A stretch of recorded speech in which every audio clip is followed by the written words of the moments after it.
Bonjour à tous, bienvenue pour cette nouvelle soirée de l'Alliance estivale, donc ce programme de l'Alliance israélite universelle dédié pour cet été au judaïsme séfarade. Vous nous suivez depuis donc le début du mois et on arrive bientôt à la fin de ce programme. Et ce soir, nous accueillons pour ce deuxième cours avec Yitzhak, le Rav Yitzhak Shoraki d'Israël, et pour continuer à étudier la tradition rabbinique séfarade. Et ensuite, il nous reste peu de cours, puisque nous finissons le prochain cours, et dernier cours aura lieu avec Gabriela Bensour mardi prochain, sur la question de mourir pour Dieu, Ashkénazes et séfarades face aux persécutions médiévales, mardi 28 juillet à 19h. Et puis, surtout, on vous l'a déjà annoncé, on finira ce cycle, ce festival séfarade, par un concert. Oui, on attend que Tisha B'Av se termine pour recevoir virtuellement la chanteuse Daphné Kritaras avec le guitariste Paul Barrère qui présenteront qui chanteront les chansons des judaïsmes séfarades et donc qui partageront cette joie, cette musique avec nous. Ce sera donc dimanche 2 août à 17h. Et donc, on accueille pour ce soir, pour ce deuxième cours, le Rav Yitzhak Shoraki, et je laisse la parole à Ariel Danan. Bonsoir, bienvenue. Merci à vous, Rav Yitzhak Shoraki, d'avoir accepté notre invitation en direct de Jérusalem. Je rappelle que vous dirigez la communauté de Yad Rama à Jérusalem. Vous êtes également le directeur de Mimizrach Shemesh, le programme rabbinique de l'Alliance en Israël de Kol Israël Chaverim, et également le directeur du Bet Midrash Sha'arei Uziel, qui dépend de Mimizrach Shemesh, et dont l'objectif est de faire partager à la fois aux rabbins, mais si je ne me trompe pas également au grand public, la sagesse des rabbins séfarades. Alors nous vous avons demandé de participer à ce mois d'études autour de la justice sociale, et la semaine dernière vous aviez fait une introduction à ce sujet, et aujourd'hui vous allez nous parler à la fois des takanot, mais également de questions liées à des problèmes économiques tels que les impôts notamment. Donc nous allons rentrer dans des questions un peu plus peut-être techniques ou en tout cas un peu plus concrètes que la semaine dernière. Encore merci d'avoir accepté notre invitation et je vous laisse tout de suite la parole. Bonsoir à tout le monde. Effectivement, relativement à la semaine dernière où nous avons essayé de donner l'introduction très générale aux problèmes de l'économie, la société au regard de la tradition juive et en particulier dans la conception des valeurs qui ont sous-tendu l'œuvre des rabbins, notamment dans les communautés séfarades, j'aimerais ce soir avec vous entrevoir quelques sujets plus particuliers, plus spécifiques pour illustrer d'une manière générale l'ensemble de l'activité des Chachamim séfarades dans ce qui concerne le problème de la justice sociale. Et pour commencer, avant de rentrer dans les sujets particuliers, le point par lequel en fait on avait un peu terminé notre séance la semaine dernière, qui était la façon de mettre en pratique toutes les valeurs de justice sociale, une des moyens les plus essentiels, je dirais la voie royale pour pouvoir réagir, traiter des problèmes nouveaux qui ne sont pas nécessairement connus dans la tradition ou qui sont traités d'une façon différente dans la tradition et qui nécessitent une nouvelle manière d'approche, c'est le sujet des takanot, c'est-à-dire la façon qu'ont les chachamim, la prérogative que la Torah leur donne de pouvoir décréter de nouvelles lois, de nouvelles règles en ce qui concerne les problèmes de la vie sociale, les problèmes de l'économie, les problèmes du statut personnel, on l'a un petit peu rapidement évoqué la semaine dernière, à savoir, il y a la loi qui est, comment dire, de la tradition, Torah Shebirtav, mais il y a la possibilité pour tous les chachamim de faire des takanot, c'est-à-dire de nouveaux décrets qui sont liés à un endroit particulier, à une période particulière, qui peuvent être reconduits ensuite si le problème continue à exister, mais qui ont cela de particulier, qui changent de façon fondamentale ce qui a précédé. Alors bien entendu, il ne s'agit pas dans des lois, ce qu'on appelle de Issur Veter, de changer les interdits de la Torah. Ce qui est assourd dans la Torah reste assourd, il n'y a pas la possibilité pour les Chachamim de venir et de décréter que si dans la Torah telle ou telle chose était interdite, à partir de maintenant elle sera permise. Ce genre de procédure serait plutôt liée à une procédure de réforme. Ce n'est pas du tout un esprit de réforme dont il s'agit. Il s'agit le fait d'accepter toute la tradition qui nous a précédés. Et en ce qui concerne les issours, les choses interdites, ça continue de manière complète. Mais en ce qui concerne les Chachamim peuvent décréter de nouvelles manières d'approcher le problème. Et cette idée de takanot, qui est, on l'avait un peu rapidement évoqué la semaine dernière, assez oubliée malheureusement aujourd'hui, cette notion de takanot a été un point fondamental qui a partagé le judaïsme séfarade du judaïsme ashkénaze. Et c'est très important de le savoir, et cela pour deux raisons. Une raison interne et une raison externe.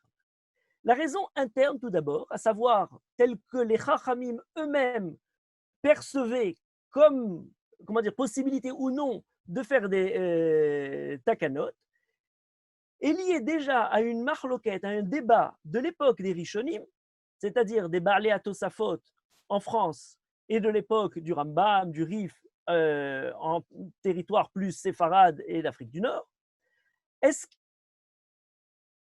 de faire des takanot aujourd'hui où on n'a plus le Sanhedrin, où on n'a plus des chachamim qui sont smouchim, qui ont reçu l'ordination rabbinique ou de juges de rabbanim qui eux-mêmes remonteraient jusqu'à Moshe, comme on avait la tradition à l'époque de la Guémara. N'ayant pas de Sanhedrin, certains ont dit il peut y avoir des takanot lorsqu'elles sont acceptées par tout le monde, mais à partir du moment où il y a certains qui s'y opposent et que ces takanot viennent à décider sur des problèmes qui les concernent, notamment pour leurs problèmes de l'argent, eh bien les Chachamim n'ont pas le droit de faire des takanot de cette façon-là. C'est notamment l'opinion des Baalei HaTosafot, en totale opposition à celle des Chachamim séfaradim, qui disaient il n'y a aucun problème, qu'on soit le Sanhedrin ou qu'on soit un Dayan particulier dans un Beddin d'une communauté particulière, chaque Beddin serait-il le plus humble à, dans sa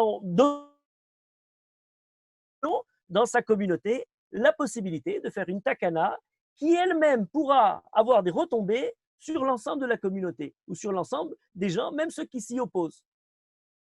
Ce point-là est un point important parce que à partir de ce moment-là, on a eu beaucoup plus de takanot qui ont été faites dans les communautés séfarades qu'en Europe. Même si, en ce qui concerne certains aspects de la vie religieuse, on a des takanot très importantes qui ont été faites en Europe. Par exemple, tout le monde connaît les takanot Rabbeinu Gershom mais Oragola.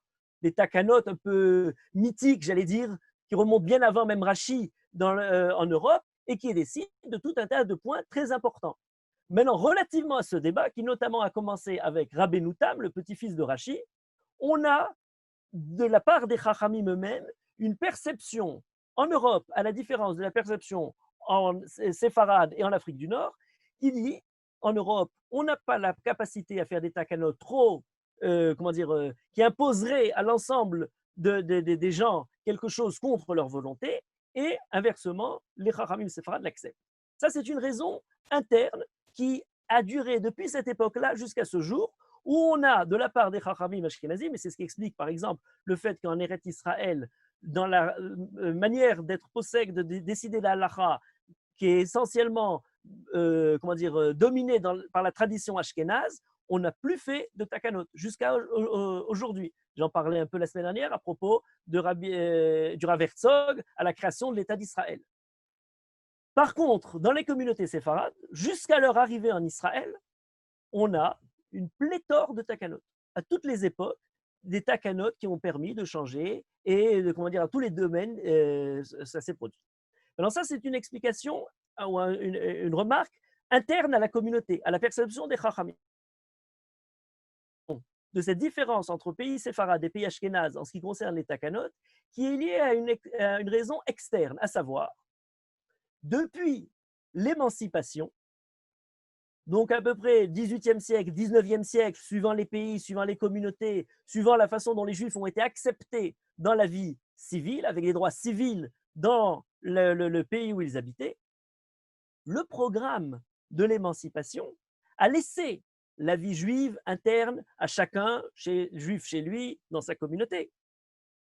Mais pour tout ce qui concerne les affaires civiles, on vous accepte comme citoyen au droit équivalent à tout le monde, à une condition. C'est qu'en ce qui concerne les affaires civiles, eh bien, vous êtes sous la juridiction de la loi, de la législation du pays dans lequel vous vous trouvez. Et ce qui fait qu'à partir d'un certain moment-là, on s'est retrouvé avec une double allégeance ou double système juridique. L'un, celui du pays, qui impose ses lois. Et alors il y a des juifs qui peuvent dire, mais nous, on suit la Torah, on va d'après le Din Torah, on ne voudrait pas avoir affaire aux tribunaux, ce qu'on appelle Arkaot HaGoyim, les tribunaux des Goyim. C'est une interdiction d'aller chez les Goyim. Très bien. Mais lorsqu'il y a un différend sur les domaines pécuniaires, eh bien, chaque côté vérifie où il aura le plus de chances. Et à partir du moment où il voit que dans le système du pays, il a plus de chances de gagner, eh bien, naturellement, il ira là-bas. Et le seul qui a la force de s'imposer, c'est le système du pays, puisque pour arriver au Din Torah, c'est un peu comme la situation actuelle en Israël, il faut que les deux participent pour être d'accord et acceptent. Donc, il y a toujours un des deux qui n'accepte pas. Et donc, la législation de l'État a finalement eu le gain de toutes ces communautés. Une manière de l'illustrer de manière très claire, c'est prenez le nombre de Shelot ou Tshuvot qui ont été écrites dans les parties de la halacha qui concernent le côté civil ou le statut personnel, c'est-à-dire le Even Aizer, le problème des mariages, le problème de tout ce qui concerne le statut personnel, et le Hoshen Mishpat, qui est la partie majeure du Shulchan Aruch. Eh bien, à partir du moment où on rentre dans l'époque moderne, dans les pays européens, l'essentiel des Shelot ou Tshuvot vont se consacrer aux problèmes purement religieux, du Orach Hayim, Yoredea, des choses interdites, de la prière, du Shabbat, des brachot, etc., mais pas, beaucoup moins en tout cas, dans ce qui concerne le Even Aizer, Hoshen Mishpat. Avec le Even Aizer, malgré tout, une petite prépondérance, puisqu'il s'agit des mariages, des divorces. Donc, il y a quand même eu les mariages, divorces qui ont continué. Mais malgré tout, beaucoup moins que la chose analogue qui se déroule dans les pays séfarades. Dans les pays séfarades, c'est exactement l'inverse. À savoir, non seulement on n'a pas retiré au Beddin les prérogatives pour légiférer et pour juger la communauté, mais le pouvoir séculier, le pouvoir du roi, et l'exemple du Maroc est toujours l'exemple parfait pour l'illustrer, puisque chaque pays a eu plus ou moins ce modèle qui a été appliqué à sa façon. Mais en tout cas, le système du Maroc est très clair. Le roi donne la force de sa police, de ses prisons, de toute la force d'imposition qu'il a par le pouvoir royal aux tribunaux rabbiniques. Et donc, les rabbinim ont eu la responsabilité des communautés à la fois pour juger, mais surtout pour légiférer et résoudre les problèmes qui se sont posés. Donc là, c'est un ordre de choses extérieur, qui n'est pas la volonté de chacun, qui est ce qui est imposé par le pouvoir en cours dans le pays où les Juifs habitent. Ce deuxième point a permis à ce que les Chachamim ont, dans chacun de ces pays séfarades, émis sur les sujets qui étaient, d'actualité, bouillants à traiter, eh bien, des solutions. Et je dis ça pas simplement dans l'époque ancienne, jusqu'à l'époque moderne, puisque dans la fin des années 40 et les années 50, jusqu'à la fin, l'exode massif des Juifs du Maroc, eh bien, les Moïtsa Tarabanout du Maroc, le Conseil rabbinique supérieur du Maroc, s'est réuni chaque année, tous les 2 ans, en évoquant tous les sujets qui étaient problématiques, de l'ordre du religieux comme de l'ordre du civil, et ont décrété de nouvelles takanot pour résoudre les problèmes, soit sur la base des anciennes takanot, soit en remettant en question ces anciennes takanot. Et on peut voir ça à tous les niveaux. Et d'ailleurs, entre parenthèses, il y a même des takanot dont on a les préparations qui ont été préparés et qui malheureusement ont été arrêtés lorsque comment dire, les Juifs ont quitté le Maroc ou lorsque comment dire, la situation politique a un peu changé et les rabbinim n'ont pas mis abouti certaines takanot dont on sait ce qu'ils comment dire, les nécessités de l'époque. Voilà le sujet des takanot qui est très important parce qu'il permet à la Torah reçue, traditionnelle, avec les sources classiques de la Torah, de pouvoir, je dirais, être pertinente dans l'actualité de chaque moment, de chaque instant et de chaque cas. Et c'est la méthode royale, le chemin royal pour résoudre les problèmes. Et c'est pour ça qu'il faut comment dire, regretter qu'on ne l'utilise plus aujourd'hui comme il pourrait être utilisé. Et pour illustrer comment dire, cette façon de procéder, voilà un sujet. J'aimerais traiter, comment dire, quelques sujets, mais voilà un premier sujet. On pourrait alors, avant de rentrer peut-être dans ce sujet en particulier, on pourrait donner les différents cas de takanot. On en a dans tous les domaines. Par exemple, des takanot qu'on retrouve d'ailleurs dans toutes les communautés. Quasiment aucune communauté n'a pas de takanot. Takanot à motarot, par exemple, pour décider, pour ne pas défavoriser ou déséquilibrer comment dire, les pauvres et les riches, que lorsqu'on fait une simha, grand problème, certains dépensent tout leur argent pour des mariages ou des fêtes, d'autres n'arrivent pas, essayent d'arriver au même niveau, mais alors à ce moment-là, rentrent après sans dette, et des problèmes qui vont retomber sur des années.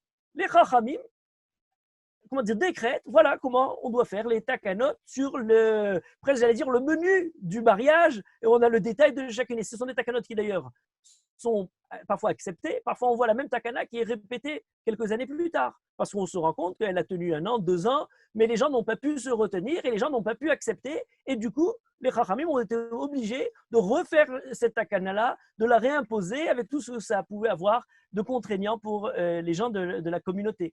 On a des takanot qui gèrent des problèmes de l'ordre, comment dire, civil très intéressants. Comment lutter contre l'inflation des prix du logement? Question qu'on a aujourd'hui en Israël et qu'on a, je crois, un peu partout dans les problèmes d'économie. Comment est-ce qu'on peut intervenir, ne pas intervenir? Les Chachamim ont fait une takana qui s'appelle Hezgat Haïchouv.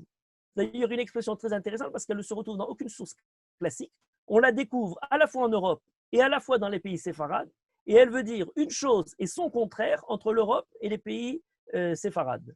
En Europe, on a l'idée de Hezgat Haïchouv qui dit qu'une communauté peut avoir la Hezgat Haïchouv, la prépondérance pour imposer sur qui peut venir habiter dans cette communauté. Il y a des petits villages, ils n'ont pas envie parfois qu'il y ait trop de juifs pour attirer les fureurs des voisins non-juifs.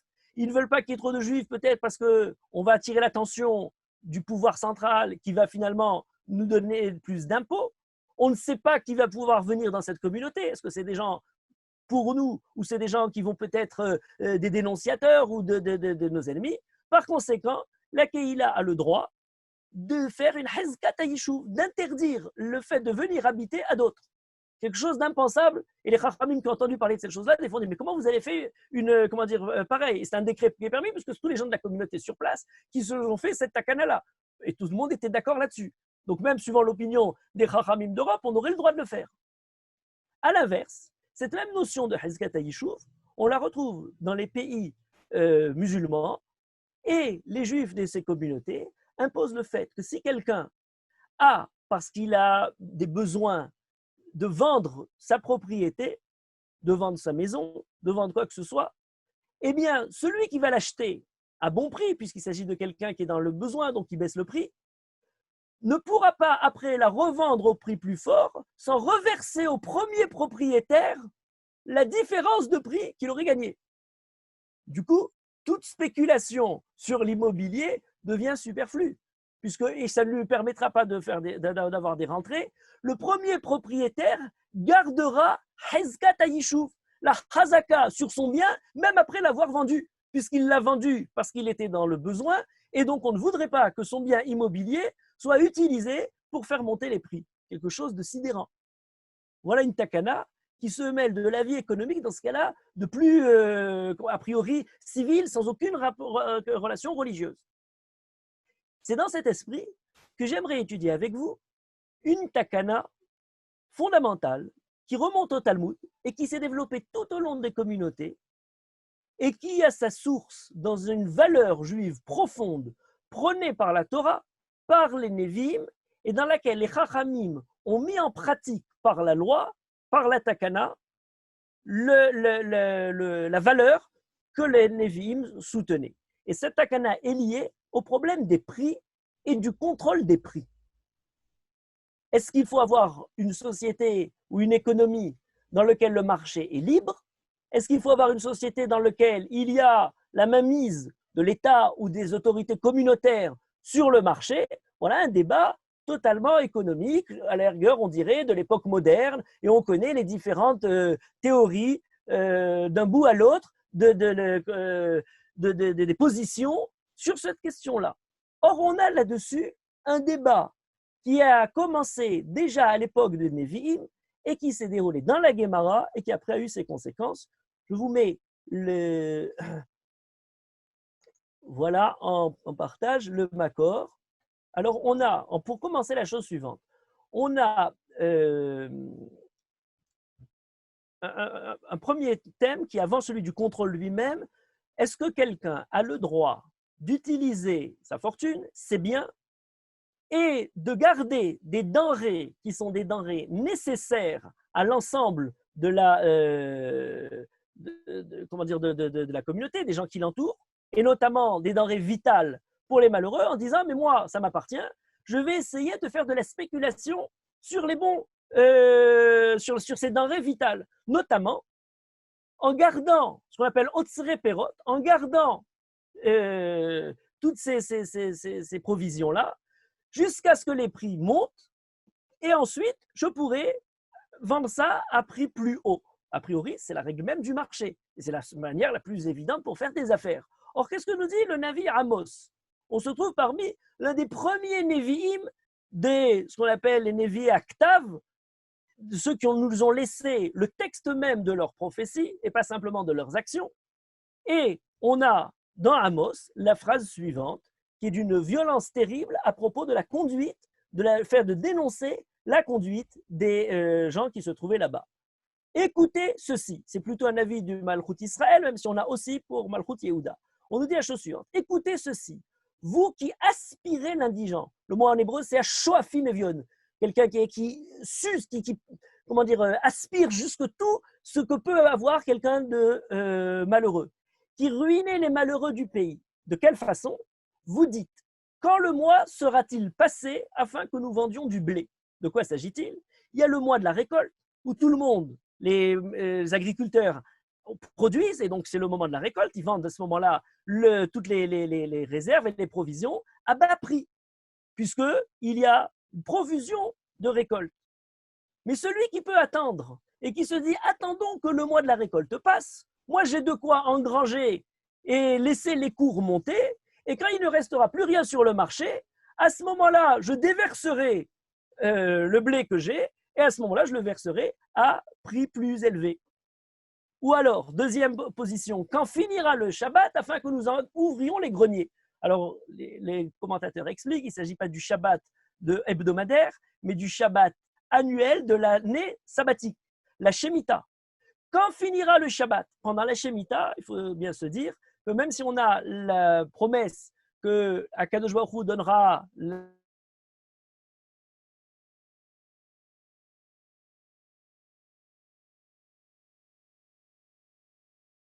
la Shemitah était une année de famine organisée. C'est-à-dire qu'en ne cultivant rien, on n'avait pas beaucoup. Et au début, il restait encore des provisions de l'année d'avant. Mais ensuite, plus on avance dans l'année, eh bien, il ne reste plus grand-chose des provisions précédentes. Et les gens n'avaient quasiment plus rien pour manger. Ce qui a provoqué pour beaucoup de faire des takanot d'ailleurs pour aider les gens à survivre de cette situation terrible de la Shemitah. C'était presque devenu un problème de vie et de mort.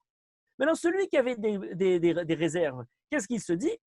Quand finira le Shabbat, afin que nous ouvrions les greniers? Attendons que l'année avance, toutes les réserves que chacun a gardées se réduiront, mais nous, on a gardé des réserves en quantité de l'année d'avant, et donc on pourra à ce moment-là les vendre à un prix très haut et faire des bénéfices très hauts.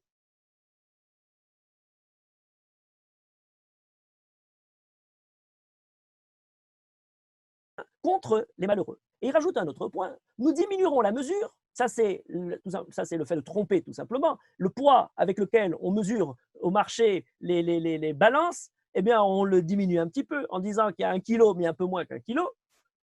Nous augmenterons le prix, nous falsifierons les balances pour tromper.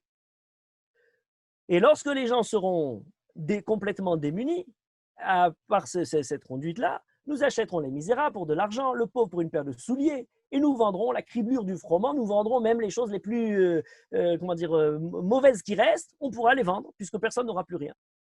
L'Éternel l'a juré par la gloire de Jacob, je n'oublierai jamais aucun de leurs méfaits. Le pays à cause d'eux ne serait-il pas ébranlé et tous ses habitants ne seront-ils pas dans le deuil? Le pays montera tout entier comme le fleuve, il se soulèvera et s'affaissera comme le fleuve d'Égypte. La punition arrive, la dénonciation du prophète de ses conduites perverses, et vous voyez l'Égypte qui est évoquée à la fin, pour bien mettre en avant la conduite d'un pays qui a réduit toute sa population, et le peuple juif en particulier, à l'esclavage. Est-ce que vous voulez reproduire cette conduite-là en Israël par le fait d'utiliser les lois simples du marché, qui a priori est libre, mais à mauvais escient, puisque par ces lois-là, vous essayez de faire des bénéfices sur les plus malheureux, sur les plus démunis. Voilà une parole d'ordre moral de quelqu'un qui n'a pas la force policière de l'État pour appliquer ces paroles-là. Et c'est d'ailleurs la grandeur et la faiblesse en même temps d'une avis. La faiblesse pour pouvoir mettre en pratique ces prophéties, la grandeur parce que justement cette parole qui n'a pas eu la force de l'État au moment où elle a été énoncée, a gardé malgré tout, tout au long de l'histoire juive, l'esprit de ces valeurs qui a continué à alimenter à la fois le peuple juif et à alimenter la morale de l'humanité. Alors certains ont dit, bon, mais alors du Tanakh, on arrive maintenant à l'époque moderne où on a la responsabilité, j'en parlais la semaine dernière, de l'État, et Minat Tanakh et la Palmar, il faut maintenant essayer de reconstituer un système de loi qui mettrait en pratique l'esprit de justice sociale, etc., des prophètes d'Israël. C'était notamment l'un des projets qui a été énoncé dans la déclaration d'indépendance de l'État d'Israël. Et avec beaucoup de bonnes intentions, c'était l'esprit qui a fourni l'idéal des pères fondateurs de l'État d'Israël. Toutefois, passer du Tanakh au Palmar, c'est oublier que cet esprit-là a déjà été mis en place par les rabbanim, par la Torah Shebe'al-Peh, dans les Kehilot, pour pouvoir voir comment, sur la base de ces grandes valeurs de justice, eh bien, on résout les problèmes particuliers et comment on intervient pour ne pas en arriver là. Et notamment, voilà un débat du Talmud dans Maseret Bava Batra sur le problème du contrôle des prix.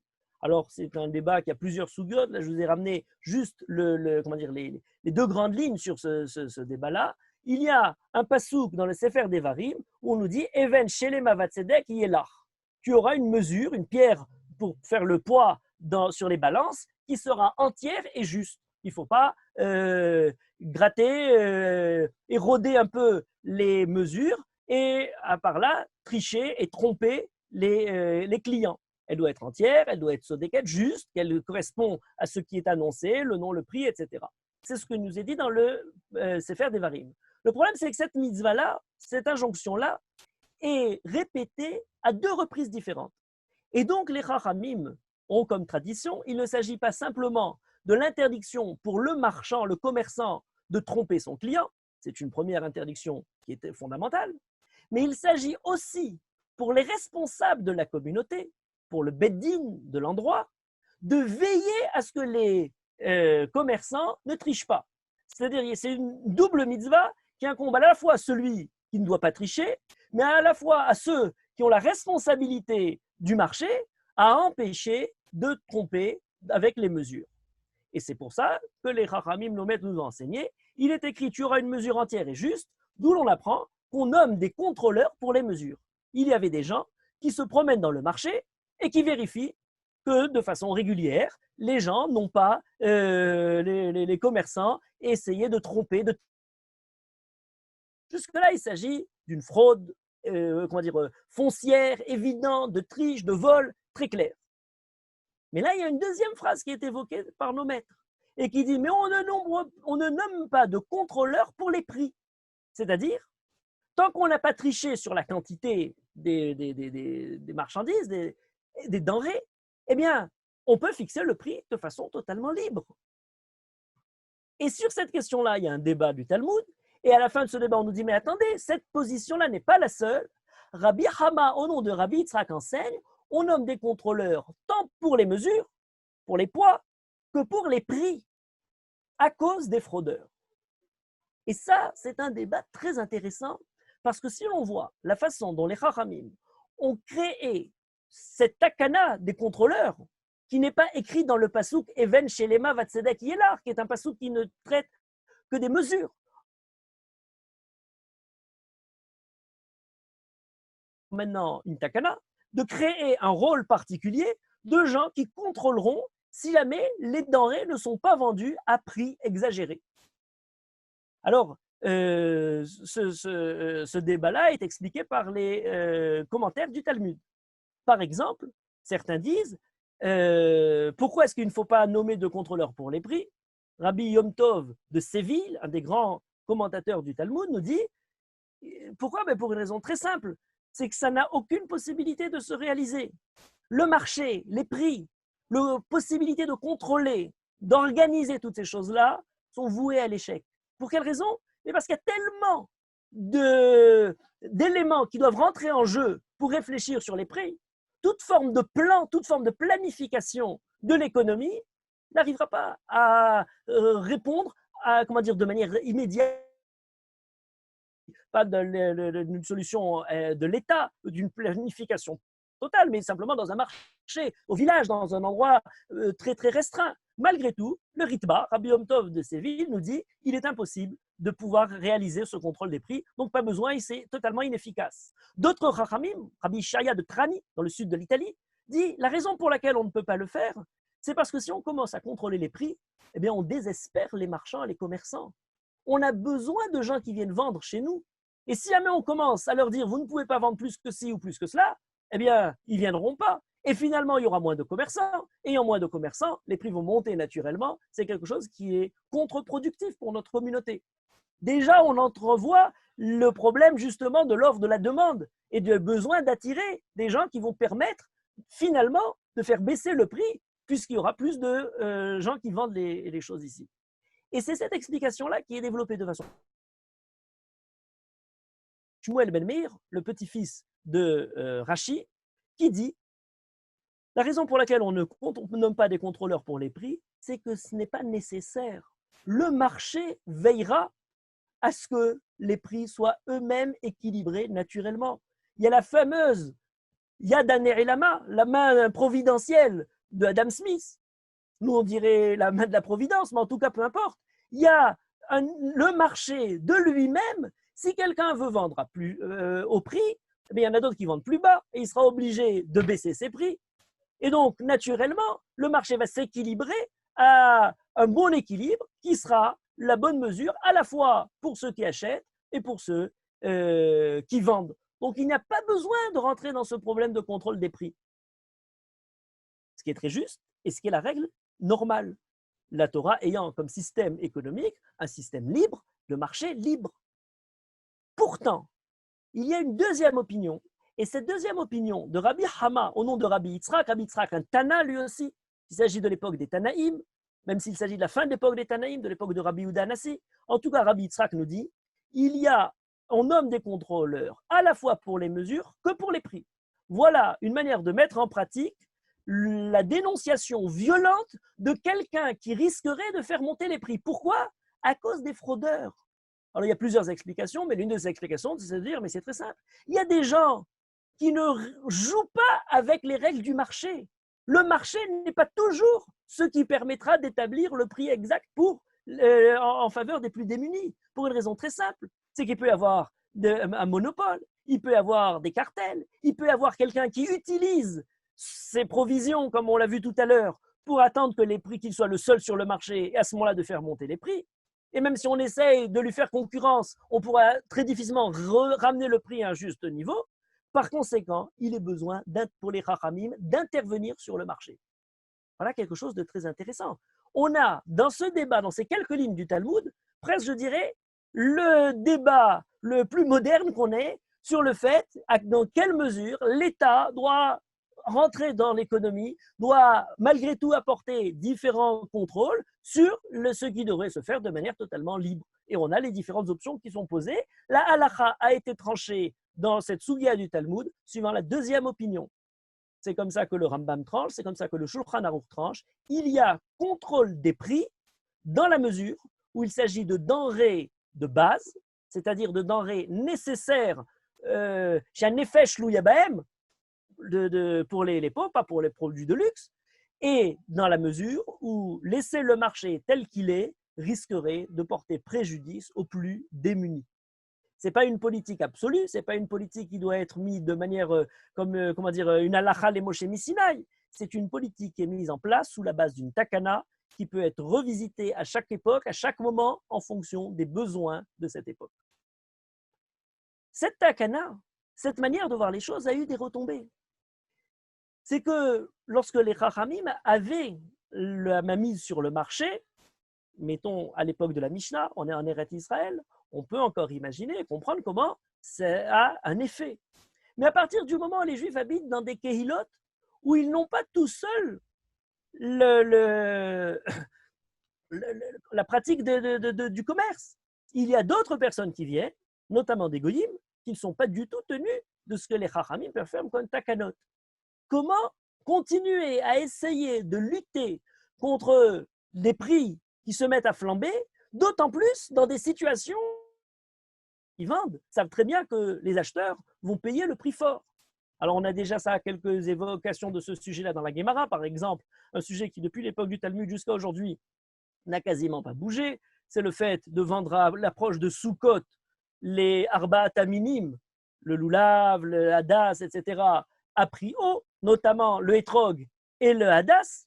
Et on a même une souga de la Guémara où le Chacham impose à ceux qui vendent en leur disant si vous vendez parce que votre Hadas, la feuille de myrte, est la plus belle chez vous et elle correspond aux lois premières de la halakha, mais vous ne voulez pas avoir un prix correct pour que les gens puissent l'acheter, eh bien moi je décréterai que l'opinion divergente qui est beaucoup plus mékéla, beaucoup plus moins sévère dans ce sujet-là, sera celle qui sera établie. Et toutes vos myrtes de meilleure qualité auront perdu leur valeur pour imposer aux gens de baisser leur prix. Où les gens disent, vous avez être comme ça? Nous, si jamais vous ne changez pas vos prix, eh bien, on donnera la possibilité d'acheter un Etrog avec telle ou telle caractéristique qui, a priori, n'aurait pas été acceptée. Tout ça pour faire pression sur ceux qui vendent. Mais parfois, ça ne suffit pas. Et ce sujet-là, qui a commencé par l'interdiction chez le marchand de faire monter son prix, qui a continué par le fait d'intervenir sur le marché lui-même, c'est poursuivi par quelque chose d'autre. C'est une grève des consommateurs. Les Chachamim, à plusieurs époques, ont dit on n'a pas d'effet sur le marchand, mais on peut imposer aux Juifs, dans notre communauté, de ne pas acheter des choses qui pour elles sont très importantes. Alors notamment, ça c'est quelque chose qui était dans toutes les communautés, on l'a vu, acheter du poisson pour la veille de Shabbat. Il y a un minag très ancien, de manger du poisson le Shabbat, et les Juifs étaient prêts à acheter ce poisson du Shabbat à haut prix. Si jamais ceux qui vendaient le poisson n'avaient aucun scrupule, ils disent c'est le moment de gagner puisque les Juifs vont acheter à tous les prix et donc on vend. Et notamment, ce n'est pas nécessairement des Juifs, ce sont des goyim, des pêcheurs qui ramènent leur poisson. Les Chachamim ont fait dans plus d'une kehila des takanot pour interdire d'acheter du poisson le vendredi. Et les Juifs, les takanot, alors ce qui est très intéressant dans les takanot, c'est takana sur takana sur takana, puisqu'on essaye à chaque fois de colmater les brèches qui pouvaient être restées dans l'ancienne takana. On a par exemple en Algérie, au XVIIIe siècle, Rabbi Yehuda Ayash, le plus grand chacham d'Alger, qui fait une takana où il interdit aux Juifs. Alors ils se sont dit, bon, si on n'a pas le droit d'aller acheter chez le goy, la takana interdit aux Juifs d'acheter chez le goy, c'est pas grave. On va demander à mon voisin goy d'aller acheter chez le goy. Lui, il n'a pas de takana sur lui. Et après, il nous l'achète pour nous. Les Chachamim ont dit interdiction de demander à quelqu'un d'aller acheter comme ça. Ce sont des façons, pour essayer d'empêcher de contourner la takana qui a été faite par les Chachamim. Voilà une démarche très longue qui commence dans l'esprit du Navi et dans laquelle les Chachamim à mettre en pratique les différentes règles légales qui permettraient de mettre en pratique cette condamnation du Navi. D'ailleurs, ça va tellement loin, et les gens ne le savent pas tout le temps, mais dans la Hamida du Shmoner Esrei, on fait la Hamida du Shmoner Esrei, les 18 brachot de la Hamida, on a la Birkat Hashanim qui arrive en 9e position. C'est la 9e bracha depuis le début. Si vous comptez les différentes brachot, la Birkat Hashanim, la bracha sur laquelle on demande la Parnassa, qu'Akadosh Baruch Hu nous donne des récoltes, nous donne beaucoup de shefa, de prospérité dans notre travail économique, elle se trouve au 9e. La Gemara pose la question dans Maseret Megillah, pourquoi on l'a mise en 9e position cette bracha? Quelle est la logique de l'ordre de la bracha de la Hamida? Réponse, parce que la bracha de la Hamida correspond à l'ordre des différentes prakim dans la 9e partie du livre de Tehilim. On a le pasouk dans lequel David Améler prie à Kadosh Baruch Hu, Shevor Zero Racha, brise la violence du Racha qui écrase les pauvres au niveau de l'argent. Et les Chachamim ont dit, Zéou Mishe Otzer et Aperot, celui qui garde ses denrées pour faire monter les prix et écraser, le même sujet du prophète Amos de tout à l'heure. Vous voyez que tous les jours, on récite dans la bracha de la Hamida un ordre qui évoque le fait qu'on doit dans notre vie professionnelle avoir non seulement la droiture, ne pas tromper et tricher avec les mesures ou avec toutes sortes de formes de triche et de fraude, mais en plus de ça, on doit avoir la réflexion qui nous empêche de pouvoir nous enrichir sur le dépens des plus démunis, faire des affaires ou des bénéfices sur le dos de ceux qui ne pourront pas se payer telle ou telle denrée de base. C'est la bracha d'une part. Entre Anshe Knesset Agedola, les gens de la Grande Assemblée qui ont fixé les téphilotes et notamment la téphilat à Hamida. Les Chachamim à l'époque du Talmud et les Kehilot, on a une continuité. Et contre certains, alors certains disent oui, il y avait la Torah écrite, et puis les Chachamim ont fait des rectifications, et les Chachamim ont réajusté, ont redonné une certaine justesse. On entend parfois ce discours-là, un discours qui aimerait donner aux Chachamim plus de justesse et de justice que même à la Torah qui est enseignée par Akadosh Baruch Hu. C'est complètement désavoué par des passages tels que celui-ci, dans lequel on voit que les Chachamim, on veille à donner à l'esprit véhiculé par les prophéties de justice d'Israël le côté pratique et légal nécessaire à ce que ça puisse être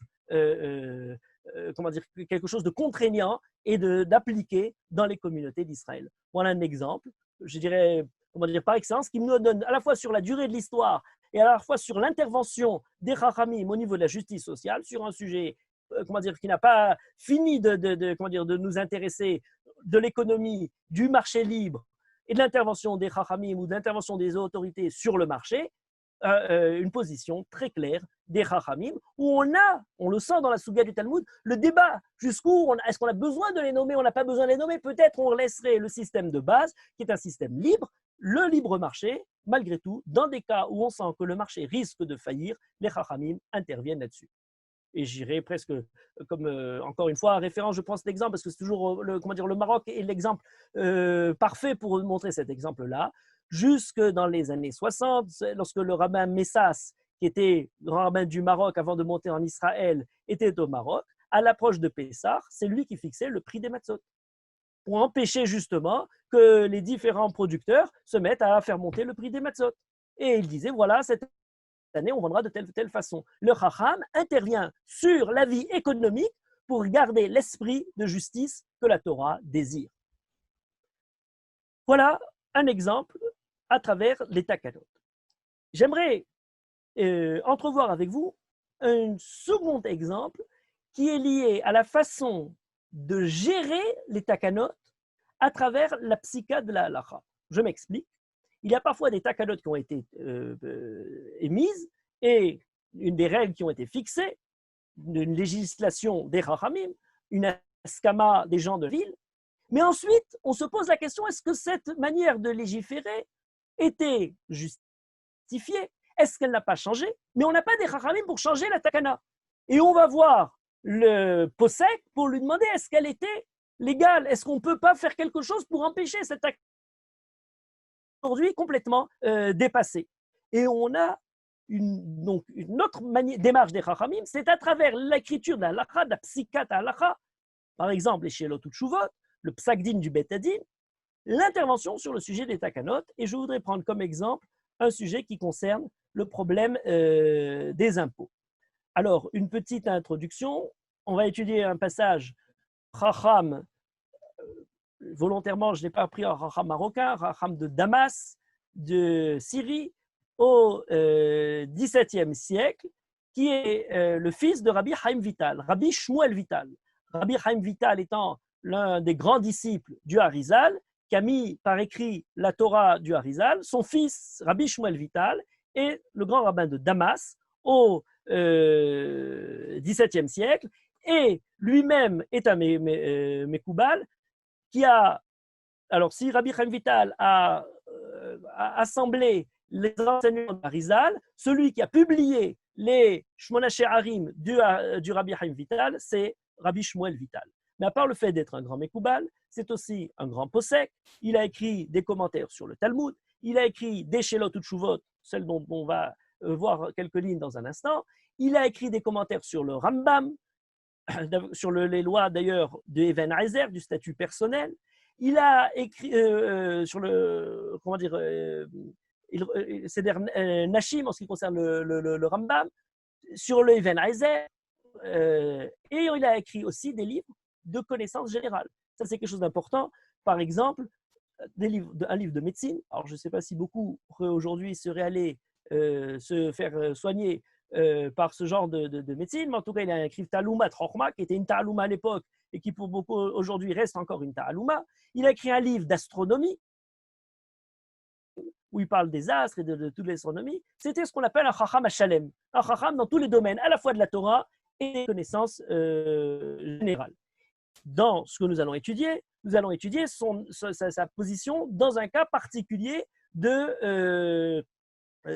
différent qui s'est déroulé dans des communautés qui se trouvaient à côté de Damas, dans un endroit où il y a plusieurs communautés différentes. Pourquoi? Alors, on a, suite à l'expulsion des Juifs d'Espagne, les communautés d'Orient. On a eu ça au Maroc, c'était 2 communautés pour l'Occident, où on avait les Toshavim, les résidents d'avant l'expulsion, et ensuite les communautés exilées d'Espagne, qui sont arrivées, les Megourachim. Mais pour les communautés d'Orient, on a parfois plus que simplement 2 communautés. On a les Musta'aravim, qui sont les Juifs qui habitent ici, autochtones, d'avant l'expulsion d'Espagne. On a les Mararavim, les Juifs qui sont venus d'Afrique du Nord. On a les Sfaradim, les Juifs l'expulsion d'Espagne. Mais on a en plus de ça des Juifs qui viennent par communauté. Les Kaal Sikli, dans cette question-là, par exemple, Siskilianim, les Juifs qui viennent de Sicile, les Juifs qui viennent de différentes communautés, Kaal Foli, de notre. Et donc, on a ces différentes communautés qui se retrouvent, chacune ayant une auto-juridiction personnelle, autonome, et qui est différente l'une de l'autre. Et il faut pour le Chacham essayer de gérer tout ça. Alors là, on a un problème qui est très intéressant, c'est qu'on a une règle qui marche dans l'ensemble des communautés, mais on a une communauté. C'est la communauté ici des Sépharadim, de ceux qui sont venus d'Espagne, qui se retrouvent donc en Syrie et qui ont fait une certaine manière d'entrevoir la façon de prélever les impôts. Quel est le débat? Le problème est le suivant. Il y a l'impôt. Alors, l'impôt général, en général, c'est un sujet. Le sujet de l'impôt, je l'ai évoqué la semaine dernière rapidement, qui a des œuvres et des œuvres qui ont été écrites sur ce sujet de législation rabbinique et dans la façon pour les Chachamim d'essayer d'apporter des règles de justice dans leur manière de gérer la communauté. En tout cas, on a dans ce cas particulier une communauté qui a traité les impôts de la façon suivante. Tous les gens, à part l'impôt qui est une sorte de TVA sur les denrées, notamment l'impôt sur la viande, c'était l'impôt le plus pratiqué, qui d'ailleurs a lui-même porté beaucoup de débats parce que est-ce que c'est un impôt qui semblerait injuste? Tout le monde paye, suivant le kilo de viande, le même prix. Et donc, c'est quelque chose d'embêtant puisque tout le monde, plus ou moins, mange un peu de la même manière. Alors qu'il n'y a pas l'évolution de la fortune. C'est un impôt qui serait totalement injuste. Pourtant, et les Chachamim ont voulu l'annuler pour cette raison-là. Et pourtant, il est resté dans une idée qui mériterait d'être réfléchie, c'est un sujet en soi, j'évoque le sujet. Est-ce qu'il vaut mieux avoir un impôt qui serait injuste au moment du prélèvement, puisque tout le monde prélèverait sans distinction de ses revenus, mais avec ça, on destinait l'impôt essentiellement pour les pauvres, et donc on remplirait la caisse de la communauté de manière abondante, et finalement on donnerait aux pauvres beaucoup plus de possibilités de revenus. Et dans la majorité des communautés, on a préféré cet impôt-là parce qu'il était sûr, on ne peut pas tricher, on ne peut pas contourner, dissimuler sa fortune, et donc il a été mis en pratique. Mais il y avait quand même des communautés qui ont appliqué un impôt sur les biens. Et notamment, on a cette communauté de Syrie qui a eu une règle qui est la règle suivante. Tout le monde est imposable sur ses revenus, sauf les très riches. Les très riches ont un plafond d'impôt, à savoir, alors la monnaie qui est courante, c'est le grossos ou le gros, en français, le grouche aujourd'hui, du grossus latin, grosso italien. Et, on a dit, ceux qui ont plus de 3000 gros en possession ne paieront plus d'impôts au-dessus de ça. L'impôt plafonne à 3000, on donne proportionnellement à ce qu'on a comme fortune jusqu'à 3000. À plus de 3000, aucun impôt. C'est entièrement le revenu de quelqu'un. Ça paraît quelque chose de totalement injuste. Pourtant, il y avait une certaine logique derrière qui disait, de la part de ceux qui étaient plus riches, qui dépassaient tout ça, ils disaient la chose suivante. Ils disent Michout Aïnara. Dans quel sens Aïnara? Ce n'est pas le Aïnara simplement dans le fait qu'on ne voudrait pas déclarer ce qu'on a en plus. Mais Chouma Aïnara, alors certains ont dit c'est parce que de toute façon, si on vous prélevait plus que ça, les gens risquent de le dissimuler et donc vous ne gagnerez rien. L'investissement de la communauté pour essayer d'empêcher la fraude sera perdu. Les rentrées ne valent pas l'effort, etc. On a un deuxième argument qui dit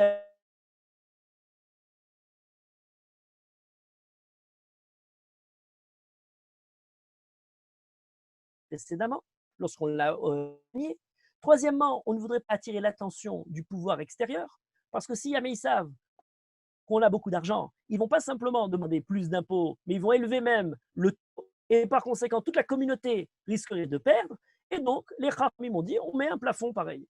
Dans la suite, d'ailleurs, les Chachamim disent, il y a encore un autre argument très simple, c'est qu'on voudrait attirer des investisseurs. On va créer dans notre communauté des gens, que les gens sachent que s'ils sont riches, eh bien, ils peuvent venir chez nous, on ne les imposera pas au maximum de leur richesse. Formidable. C'est l'impôt sur la fortune en sens inverse.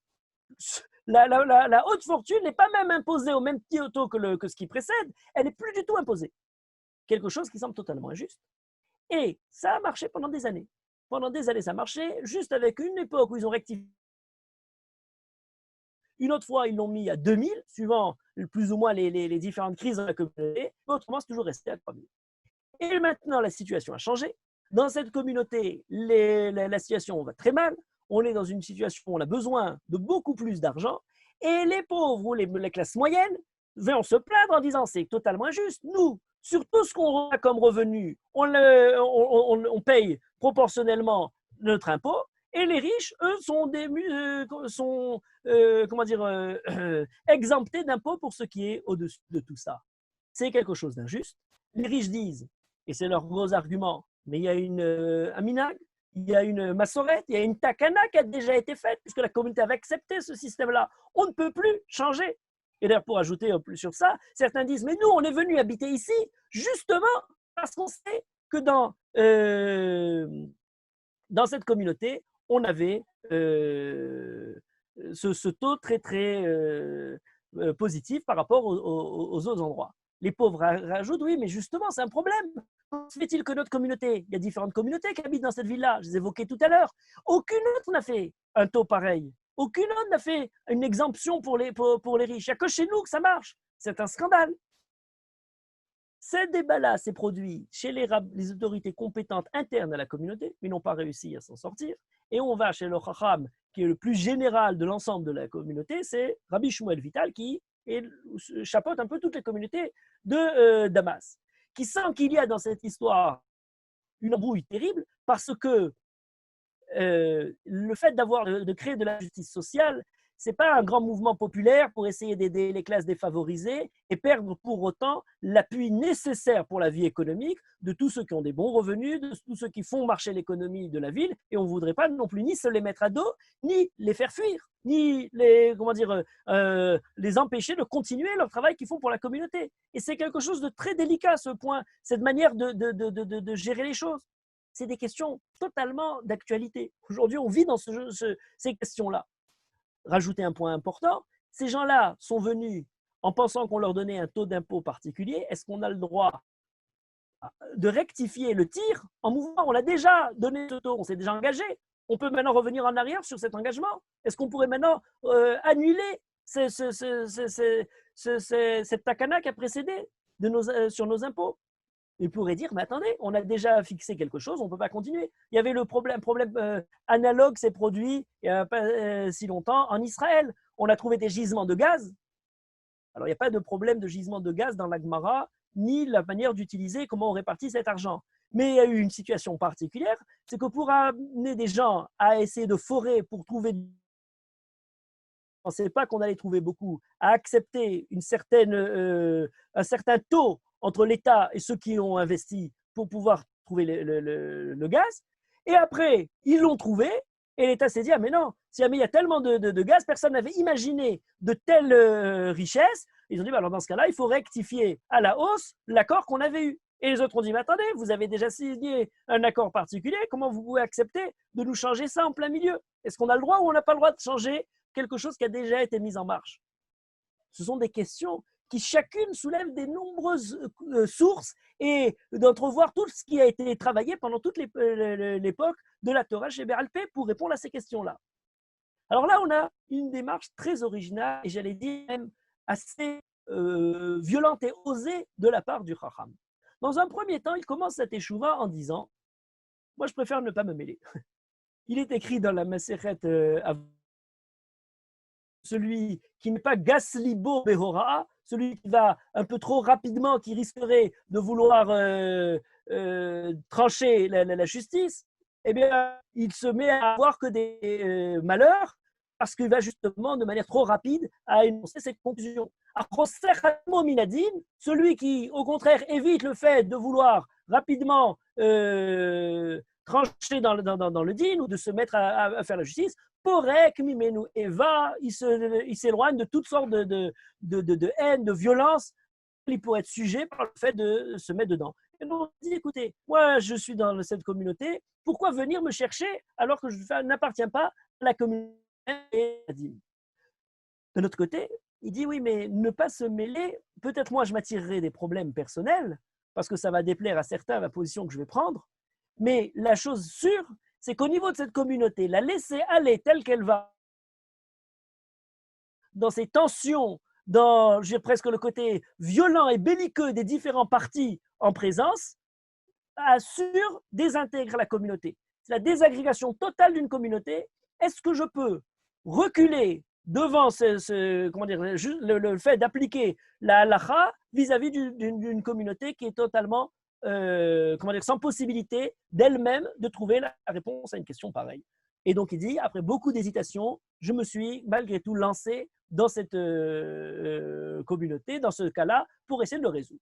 La première partie de sa teshuva est une partie dans laquelle il répond, je dirais, de manière classique, en disant d'après les sources, il y a une règle absolue, c'est la règle du minag, de la takana qui a été faite. Le minag, à force de loi, puisque pendant des années, ce minag-là a été pratiqué, il est impossible de vouloir maintenant le changer. Si on voudrait changer ce minag-là, la seule chose qui pourrait être permise, ce serait que toute la communauté accepte de le changer, que les autorités compétentes veuillent faire ce changement, mais en l'occurrence, ce n'est pas le cas, puisqu'il y a une bonne partie de gens qui sont les gens plus aisés qui veulent laisser ce plafond d'impôt. Et vouloir changer contre leur gré, ce serait faire un changement en leur défaveur. On ne peut pas faire de changement en la défaveur si toute la communauté n'accepte pas ou si les autorités responsables ne l'acceptent pas. Comment faire? Et malgré tout, les pauvres, les démunis, les classes moyennes disent « mais c'est totalement injuste ». Alors que faire? Après avoir longuement évoqué la première position, le Rav arrive à une deuxième partie. Et cette deuxième partie est la partie dont je vous ai traduit mis quelques lignes, c'est une très longue teshuva, je mis juste quelques lignes pour parler l'esprit du Chacham, pour pouvoir traiter ce problème-là. La deuxième partie est la suivante, où il dit la chose suivante. Il y a le minag. Mais est-ce qu'on peut réfléchir sur le minag lui-même? Le minag qui est accepté, c'est un minag dans lequel on a le devoir, altitosh torati mecha, on a le fait de conserver et d'être loyal à de quelque chose qui a eu une forme d'usage dans une communauté, quand par exemple, quelque chose était permis et on avait le minag de l'interdire. On n'a plus le droit maintenant de se mettre à le permettre, le minag qui nous contraignait à interdire à force de loi. Mais s'il s'agit d'un minag qui vient un différent entre deux personnes, est-ce que ce minag-là a véritablement la possibilité de contraindre la personne qui est à sa défaveur? Et le Rav dit la chose suivante. Mais pour un usage, un minag, qui dès son origine, c'est-à-dire, le problème n'est pas maintenant où ça a commencé, la situation a changé, on a besoin maintenant de remettre en question l'accord avec comment dire, du plafond des impôts, mais au moment même où il a été pris, chose de positif. Et la takana, en fait, à l'époque, c'était pas un minag, c'était une takana qui ensuite est devenue minag. Est-ce que cette takana-là était justifiée? C'est-à-dire, et c'est pour ça que c'est quelque chose de très fort de la part de ce chacham, c'est de remettre en question, pas la situation de maintenant et à l'avenir, mais de toutes les antécédents de cette histoire. Le fait même d'avoir fait une takana pareille, était-il positif d'après la loi? Pour un usage qui, dès son origine, a été fixé contrairement à la loi. A priori, il n'y a rien de contraire à la loi, ils peuvent fixer ce qu'ils veulent. Il dit non. Comment cet accord de léser de leurs biens les pauvres et les démunis est-il bon aux yeux de Dieu? Alors là, vous remarquez que les mots qui sont employés ne sont pas du tout des mots du registre de la tradition classique de la halakha. C'est-à-dire qu'il n'y a pas de source qui dit que c'est quelque chose d'interdit.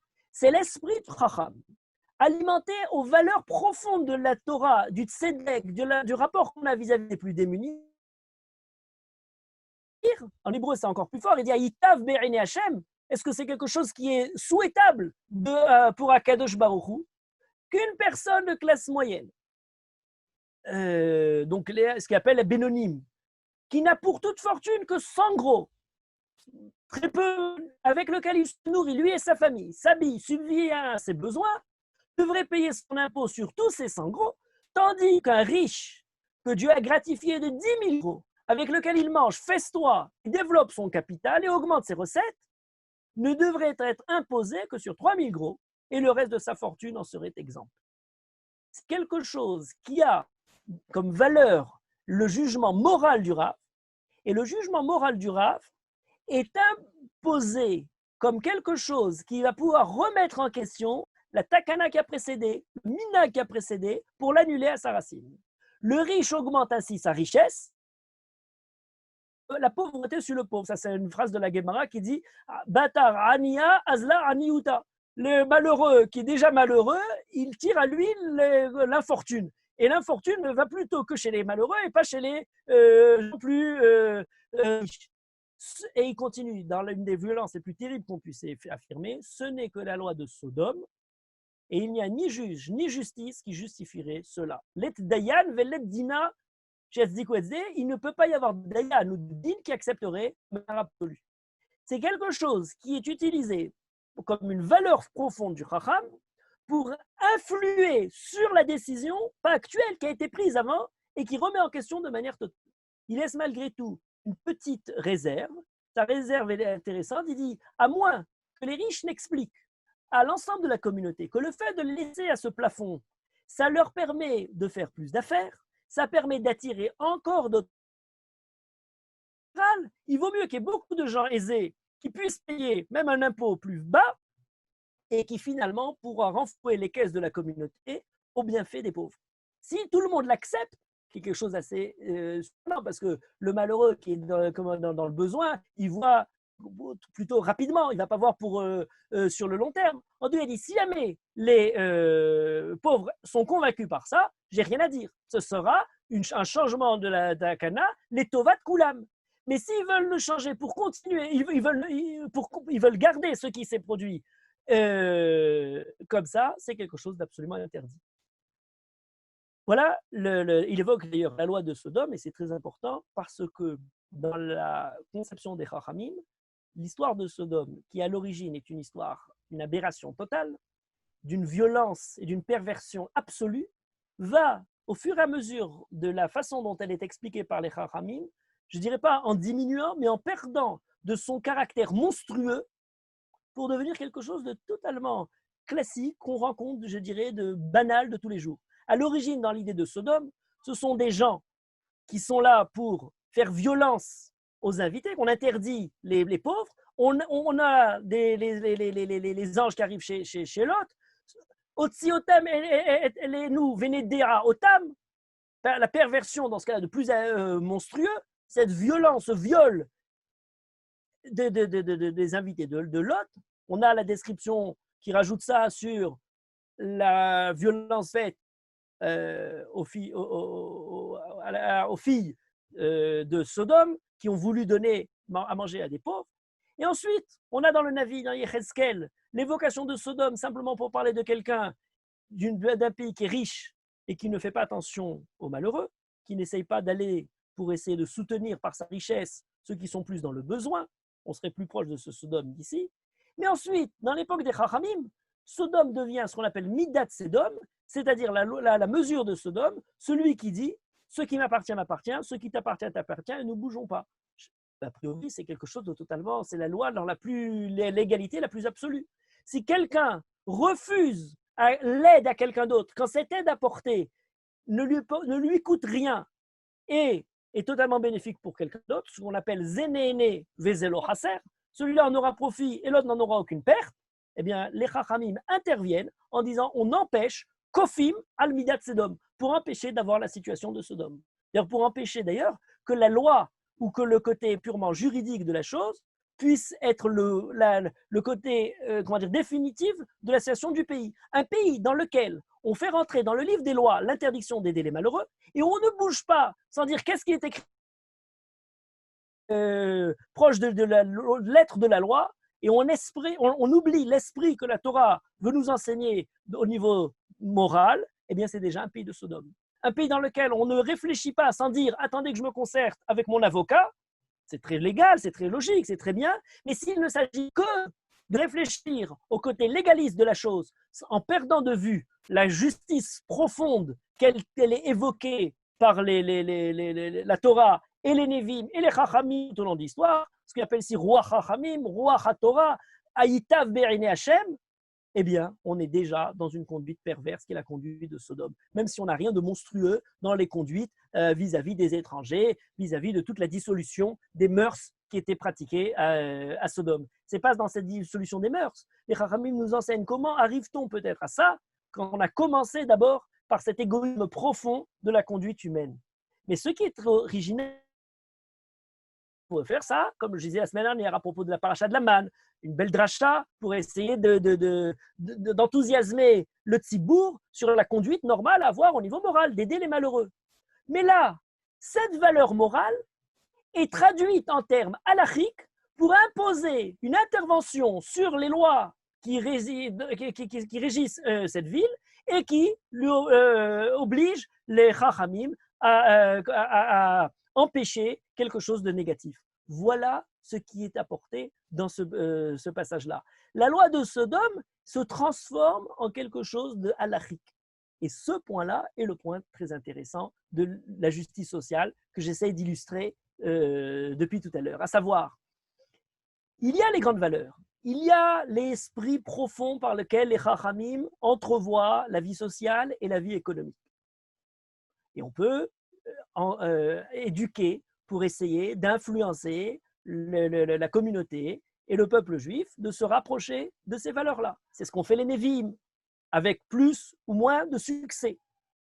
Mais la force de la Torah chez Bé'al-Pé, la force des Chachamim et la force de toute l'histoire des communautés, et notamment voilà, dans le monde séfarade, je l'ai expliqué au début, avec la force de la Takana, de l'intervention des Chachamim dans ce domaine social et économique, eh bien la force des Chachamim, c'est d'avoir pas simplement laissé la chose dans le domaine simplement de la moralité personnelle, de la volonté ou non de se conduire de cette façon-là, mais d'avoir fixé des règles ou des manières de légiférer pour imposer par la loi que la communauté se conduise ou suive ces valeurs morales. Et c'est ce que j'évoquais la semaine dernière en commençant, à savoir que le tzedek revrati est le tzedek qui est créé presque par les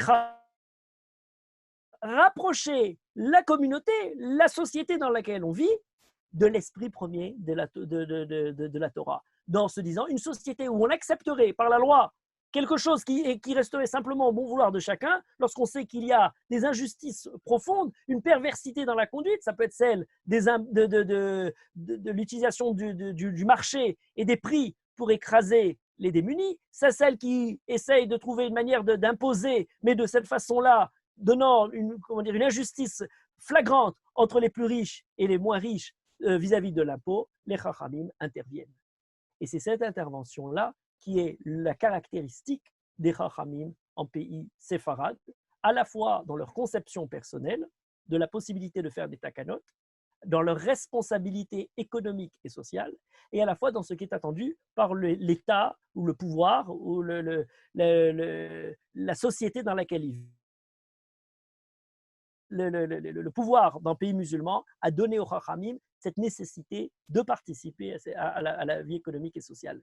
Et c'est d'autant plus important qu'on pourrait d'ailleurs, à part, j'évoquais tout à l'heure pour commencer le côté de l'émancipation, XVIIIe siècle, XIXe siècle, et le moment où la société s'est affranchie de toutes sortes de religions, mais c'est aussi valable dans l'influence religieuse de l'Église d'une part et du monde musulman d'autre part.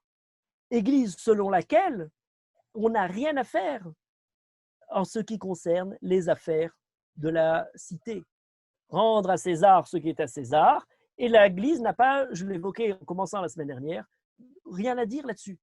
Et d'une certaine manière, par la force politique de l'époque moderne, eh bien, qui n'était pas religieuse, les Chachamim se sont mis à être, par la force des choses, eux-mêmes dans une situation où ils avaient beaucoup moins à dire sur le côté social et économique. À l'inverse des pays musulmans, dans lesquels les Chachamim avaient non seulement la tradition d'origine de l'Espagne qui précédait, mais à la fois la possibilité, par le monde avec lequel ils vivaient, d'avoir la responsabilité du domaine social et économique. Et on ne peut que être chagriné par le fait qu'actuellement, on n'ait pas, continué ce que cette force d'intervention dans le domaine de la vie sociale et économique n'ait pu être fait. Certains disent qu'il faut au maximum éliminer le rôle des rabbins.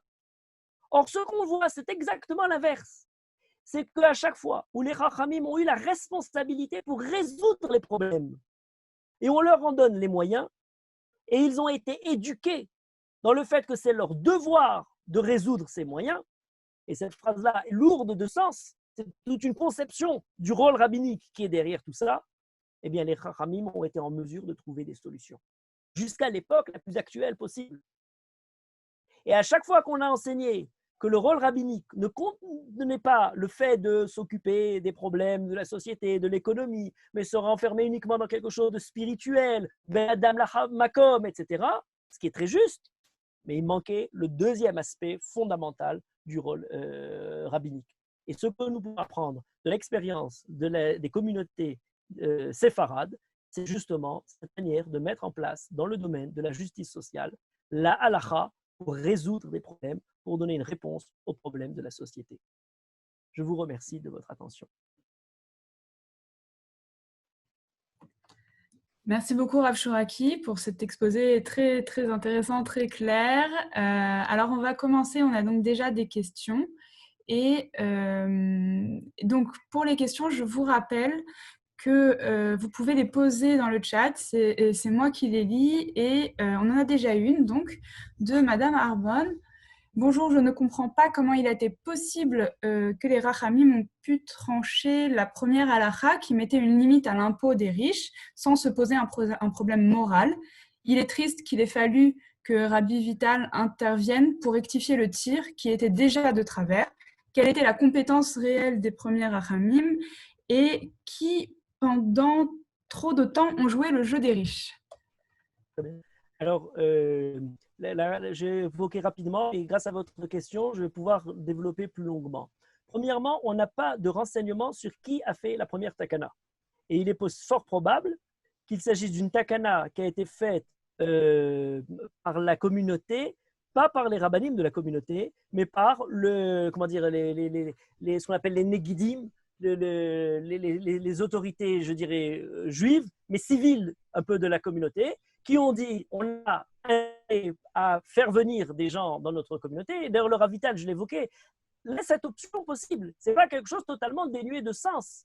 Si effectivement, par le fait de plafonner à un certain niveau l'impôt, on arrive à faire venir ici ramasser tous les gens riches de l'endroit et que finalement notre communauté, même si les riches ont moins d'impôts, vont pouvoir remplir les caisses de la communauté, ça peut être quelque chose qui se comprend. Et c'est probablement ce qui était dans la tête de ces premiers, je dirais pas chachamim, ceux qui ont fait ce minag de cette communauté-là. D'ailleurs, c'est moins des chachamim, puisque dans la suite de la Teshuvah, le chacham dit, je suis même allé pour vérifier ce sujet-là dans les registres de la communauté, des notables, pour voir effectivement si tout sur la longueur des années, ça a toujours été un minag ou ça n'a pas été un minag. Et finalement, il a démontré que même eux, à certaines époques, avaient changé plus d'une fois, contrairement à ce qu'on croyait dans l'énoncé de la question.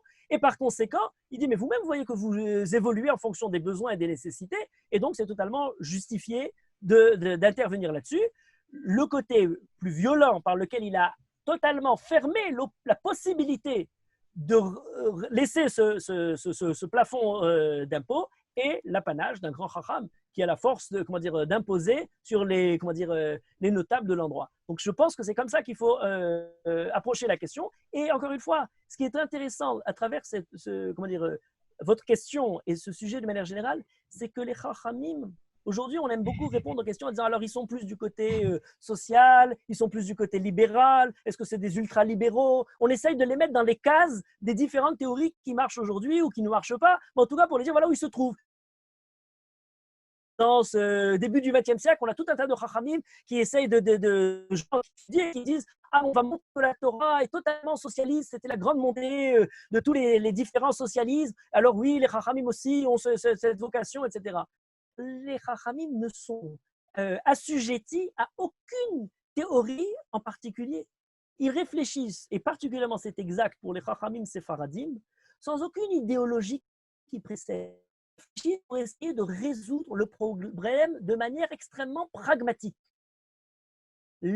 Quel est l'esprit de la Torah dans le sujet en particulier? Et si maintenant il faut apporter une limite aux riches, on le fait. Et dans d'autres cas, ils ont pu penser qu'il fallait laisser, au contraire, c'était plus bénéfique pour la communauté, sans rentrer là-dessus. Et je pense que c'est ça le côté intéressant des takanot, c'est justement le côté libre et non pas dépendant de telle idéologie qui précède, en particulier, répondre aux problèmes qui se posent. Merci. Alors, une autre question en lien, merci beaucoup Rav, c'est Anne Tisseron qui dit, est-ce que c'est aussi le fait qu'il y ait deux systèmes juridiques et religieux qui cohabitent qui a favorisé ces développements juridiques? Alors, reprenez la question, qu'il y ait deux systèmes juridiques et religieux, je pense qu'elle voulait dire civil et religieux qui cohabitent. C'est religieux. Alors je vais éclaircir ça, je l'ai aussi évoqué rapidement. Dans le système, suite à l'émancipation en Europe et système qui continue à être présent pour nous en Israël, donc c'est valable aussi bien en France ou en Israël, il y a un système de l'État civil, des lois qui ne sont pas les lois de la Torah, et il y a des tribunaux rabbiniques, je ne parle pas pour les affaires du statut personnel, mais pour les affaires économiques.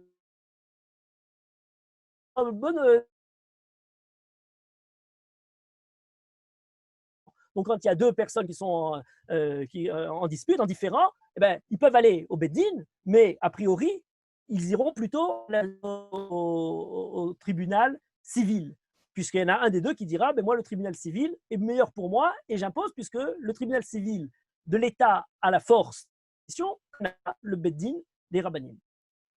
Dans les pays musulmans, les systèmes qui marchaient de la part pour les juifs, affaires civiles que pour les affaires religieuses est uniquement le Beit Din Rabbani.